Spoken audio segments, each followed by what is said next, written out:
네, 국민의힘 비상대책위원회가 출범한 지 한 달이 지났습니다. 한동훈 비상대책위원장의 입으로 통하는 분 호준석 비대위 대변인과 비대위를 비롯한 여권 상황 짚어보겠습니다. 어서 오세요. 안녕하십니까. 반갑습니다. 네. 자, YTN에서 근무하셨고 네. 앵커로 기자로 주로 질문을 하다가 이제 질문을 받는 입장이 되셨잖아요. 네. 어떠셨어요? 정치권 생활. 질문을 받는다는 것이 이렇게 어려운 일이라는 것을 이제서야 깨닫고 반성하면서 살고 있고요. 네네.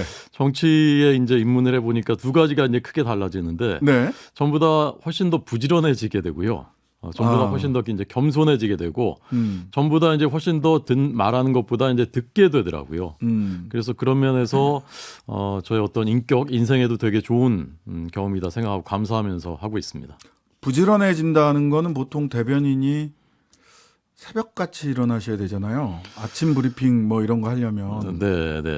그러니까 이게 눈 뜨면 출근이고 눈 감을 때 퇴근이라는 말을 어느 분이 하시던데, 네. 그러니까 일이 이제 계속 이어지고, 네. 또 이제 저는 이제 선거를 준비하고 있으니까 주민들 많이 만나야 되고, 주민들 말씀을 듣고 그런 일들이 이제 계속 이어지는데 이게 피곤하다 생각하면 못하는 일이고, 우리 주민들을 가족처럼 생각하고 그런 마음으로 하면은 또 즐겁게 할 수 있는 일이고 그런 것 같습니다. 네. 자, 이렇게 눈 뜨면 출근, 눈 감으면 퇴근 이 생활 예. 할만하세요? 언론계에서 정치권으로 옮기는 게 다행이다. 이런 점은 좀 좋더라. 그러니까 이제 언론인이라는 거 기본적으로 재단을 하는 자리지 않습니까? 재단 재판하고 이제 뭐 판단하고 이제 이런 자리였는데 네. 이제 재단을 받는 자리가 되니까 스스로에게 좀 더 이제 엄격하게 되고 좀 더 이제 자신을 객관화하게 되는 그런 점이 좋은 것 같고요. 그 다음에 이제 제가 20년 넘게 이제 한 12년 정도 앵커를 하면서 항상 기계적인 중립.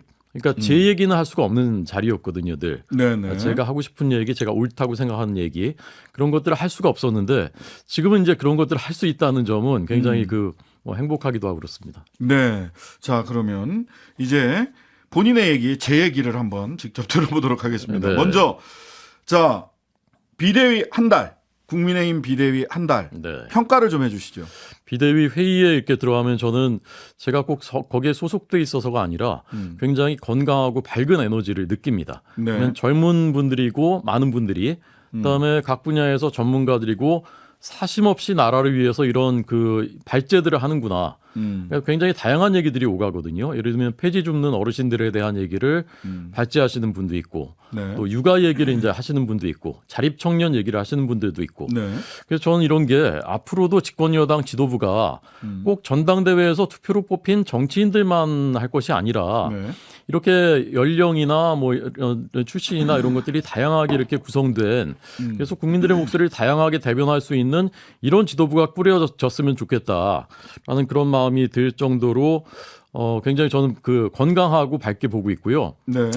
그 평가는 이제 국민들께서 한동훈 위원장에 대한 성적표가 결국 비대위 성적표 아니겠습니까? 52%가 긍정적으로 평가해 주신 것에서 나왔다고 생각하고 네.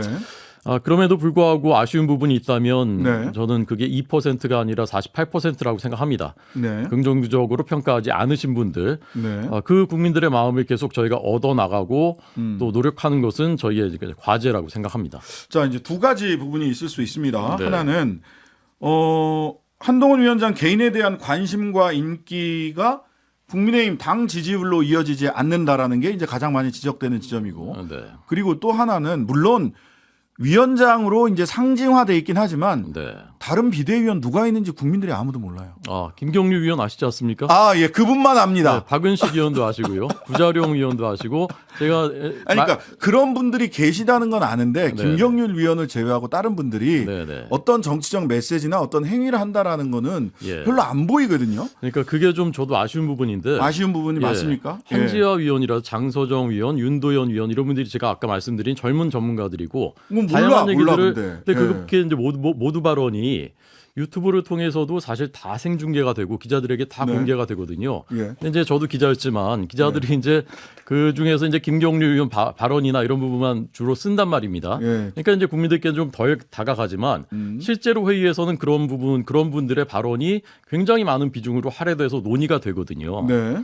그래서 그리고 제가 또 하나 그 박은식 비대위원도 그렇고 네. 뭐 부자령 비대위원도 그렇고 제가 진짜 여러분한테 저희들이 인터뷰 요청을 드렸었거든요. 근데 예. 한동안 예. 초기에 뭐 이런저런 왈가왈부 이런 뭐 얘기들이 있었으니까 각각 의원들의 뭐 과거에 구설이 있었니 없었니 뭐 이런 것들 때문에 한동안 자제할 수는 있는데 이제는 좀 언론에 적극적으로 나오셔야 되지 않나라는 민원입니다, 이건. 제가 가서 꼭 얘기하겠습니다. 네, 민원입니다. 하도 안 나오셔서.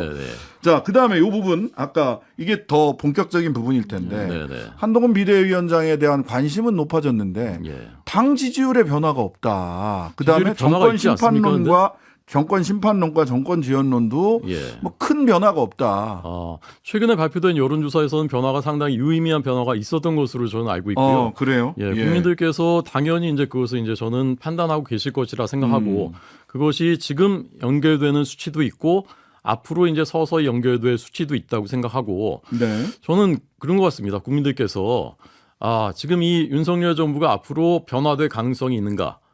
그런데 심판해야 될 부분이 더 많다. 그렇게 생각하시는 국민들도 있고요. 그분들께서 이제 정권 심판론으로 야당에 표를 주실 것이고 저희는 그것도 겸허하게 받아들이고 저희가 이제 받아들이고 그 국민들의 의견에도 귀 기울여야 한다고 생각합니다. 그렇지만 그보다는 더 야당은 그럼 변할 수 있을 것인가?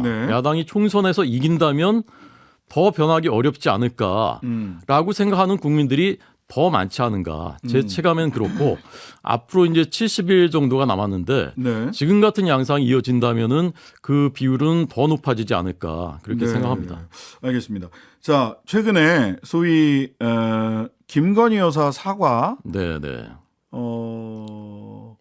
를 둘러싸고 잠시 전에 성환영 기자하고 허민 기자, 문화일보 허민 기자랑 같이 이제 토론을 했는데 제가 두 분 다 좋아하는 분들입니다.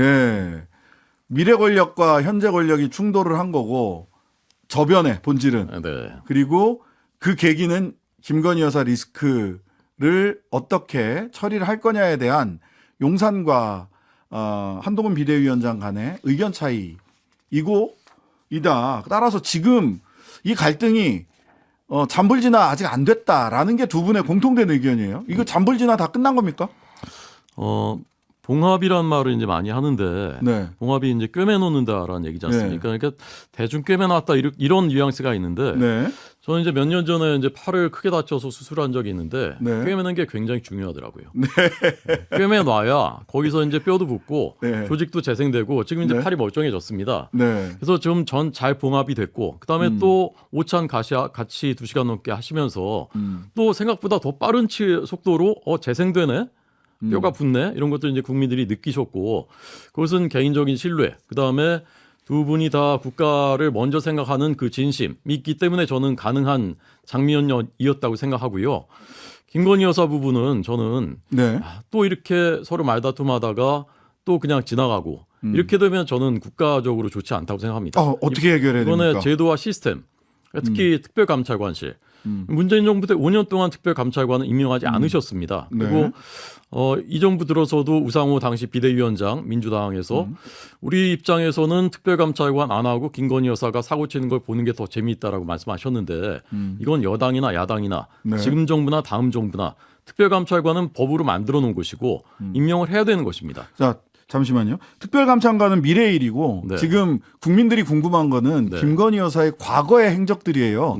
이건 어떻게 해야 됩니까? 그러니까 그 부분 이제 윤석열 대통령께서 국민들에게 입장을 밝히실 것이라는 보도가 많이 나왔지 않습니까? 그 부분 좀 지켜봐 주시고요.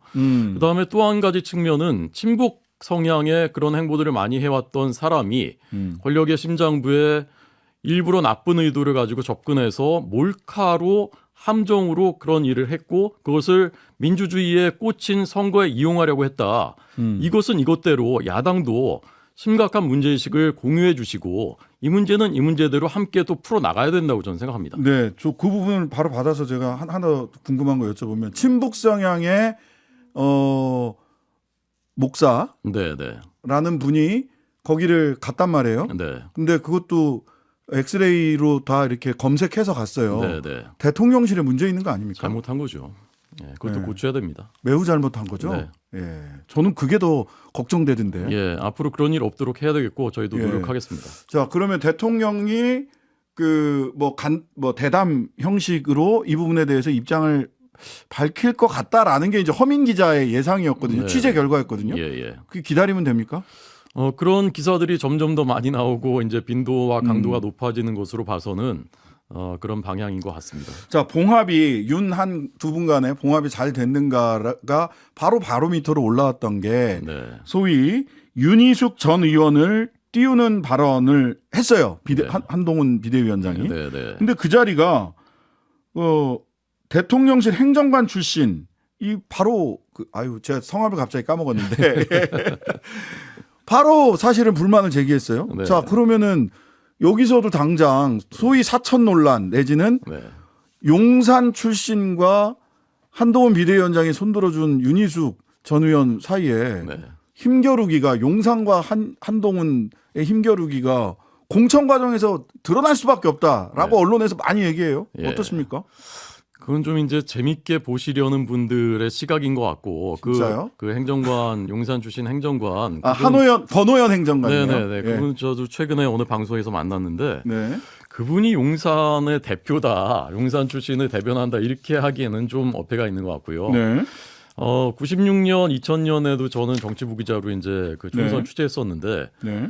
그 당시에 여야를 막론하고 뭐 여당에서는 홍준표, 김문수 뭐 이런 분들 이회창 그다음에 2000년에는 야당에서는 이낙연 뭐 추미애 뭐 정동영 이런 분들 스타들이 막 영입됐고 그분들이 지금까지도 정치의 주역으로 활동하고 계십니다. 네. 그분들 영입될 때 당대표가 다 띄워주셨고 옷도 입혀주셨고 다 했습니다. 네. 이런 분들이 영입될 때 당대표가 이분들이 띄워주는 것은 어제 오늘 일이 아니고요. 이걸 안 하면 어떻게 선거 치르겠습니까? 자, 그러면 이렇게 이제 선수들은 이야기를 합니다. 네. 그러면 사전에 그쪽에서 네, 네. 열심히 지역구 활동했던 분들하고 정치적으로 네.